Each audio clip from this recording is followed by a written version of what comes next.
Good. Okay, thank you very much for the kind introduction. I'm going to focus on materials and on the process that goes with these materials. Before I go into that, I want to change slides to the next slide here.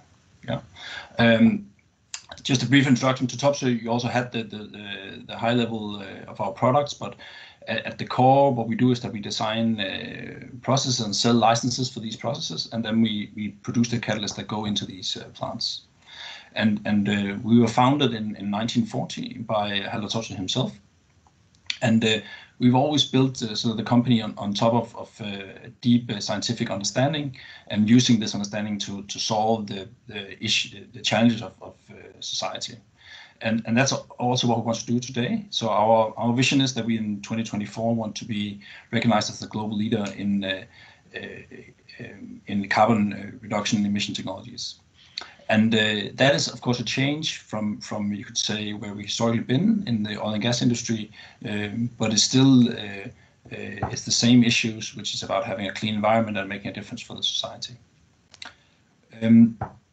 I then want to there are 2 points with this slide here. One is that I want to honor Henrik Topsøe, who is the son of Halvor Topsøe, and he's passed away in 2019 in the autumn.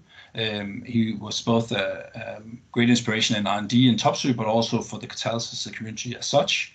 And there will be a special issue coming out of Journal Catalysis this year, where you can, which I think will be a great honor of him. But what a key point for Henrik was to really use fundamental understanding of materials to improve them. And he spent a lot of his career on improving catalysts for removing sulfur from oils. It's this similar catalyst that is used today for, they're still used to remove sulfur from oil, but they're also used for making renewable fuels from waste, for instance. And what you see here is how much you can improve essentially a known catalyst system. So this is showing a catalyst system for doing hydrotreating catalysis based on cobalt, molybdenum, and sulfide on an inert support. And you can see you have the timeline on the x-axis, and then you have the volume activity, relative volume activity on the y-axis. And it's a logarithmic scale. You have to recognize that. And this means that it's immense improvements over these last 60 years. And what has happened in the time is that basically the entire toolbox of material science and nanoscience has been used for designing these catalysts, and they're essentially an example of single atom catalysis today. But it also shows you that if you have a material system, there's actually a lot of room for improving it within the processes you are in. As we go into the future, of course, one of the key technologies, which of course is known to everyone in this call here, but really to couple the renewable electricity with the chemical industry and how we make fuels, for instance, how Dow does this. A key technology is power to X, and at the heart of this you have electrolysis, and it's both the heart of it, but that's also where the majority of the energy losses are. There's also energy losses and room for efficiency improvements in the synthesis itself, but the main is in electrolysis, and I'm going to use examples for both. So if we, for a moment, focus just on electrolysis, what you see on this slide here is that you have electricity price on the x-axis, and then on the y-axis you have the part of the hydrogen cost for doing water. When you do water splitting, you produce hydrogen, and this is the electricity part of the cost. So you're not paying for the plant or anything; you're just paying for electricity that you need to break off water and make hydrogen. And the best of course you can do is the thermodynamic limit. That's the lower heating value you see in the bottom here, and then depending a little bit on the electrolysis technology you use, but so the state-of-the-art low temperature electrolysis technology, you're somewhere around this upper line here. And if you look in the EU goals for low temperature electrolysis, the goal is to improve this by 10% over the next 10 years. So improve the efficiency by 10% over the next 10 years. But if you really want to have a step change in efficiency, you have to change both your processes and materials, and that is a general trend. If you want radical change, you have to really change your process, and that also means you have to change your materials. And the line you see there in the middle, that's a line of high temperature electrolysis based on solid oxide ion conducting membranes. where you get a step change in 20 percentage points if you do this step.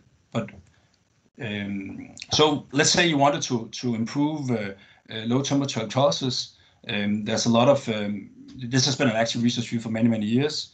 Here's just one reference. It's a little bit dated, but it shows essentially that it's well understood why materials are good, catalysts are not. And you can also see on the right, you can see essentially a plot of how the efficiency of these catalysts has improved over a period of 8 years. So you see there are room for improvements, but you're not seeing massive step changes in the performance of these catalysts. If you then choose to say, okay, we need a different process, you go to a gas based process instead of a liquid phase, you go to high temperatures to improve your kinetics, then you end up with a completely different material system. In this case, it's a solid oxide electrolysis system where you have thin layers of several thin layers of ceramics, and you need this to be both active and stable. And the main benefit of here is that you have very high efficiencies, essentially 100% on the cell level, but then you have challenges with your stability. So and I want to focus on the upper corner here, the B part of the plot, and that essentially shows degradation rates of cells in 2005. So essentially, it just shows that these cells degrade extremely fast. And then when you go 10 years later, you see that there's been a lot of improvement in this, where you have some initial degradation, but then it levels off. And to get from the 2005 point to the 2015 point, that has taken a lot of material science and a lot of iteration and a lot of fundamental understanding. So there is room for so when you change your process, you also need to do serious work on improving your materials to get to something which is stable. So that was a little bit about what you can do on the catalyst side. You can also look at your processes. There was a great example from Dow on how you can both do sort of intensification of your process, and you can thereby save greenhouse gas emissions and capex. So you actually get two good things in one. Plot A here shows an extremely simplified version of ammonia synthesis. So in this part saying steam reforming, actually that's most of an ammonia plant. That's where you have your air separation unit that create your nitrogen. This is where you produce your hydrogen from natural gas, and then you in the Haber-Bosch loop make ammonia. If you want to do this with in Power-to-X renewable electricity, you essentially need an alkaline. You need an electrolysis unit, and you need an air separation unit to get the hydrogen and nitrogen you need from ammonia. And actually, the point, one thing to notice is that you actually need more energy to make this than if you did it with from natural gas, because these natural gas-based ammonia plants are extremely optimized over 70 years.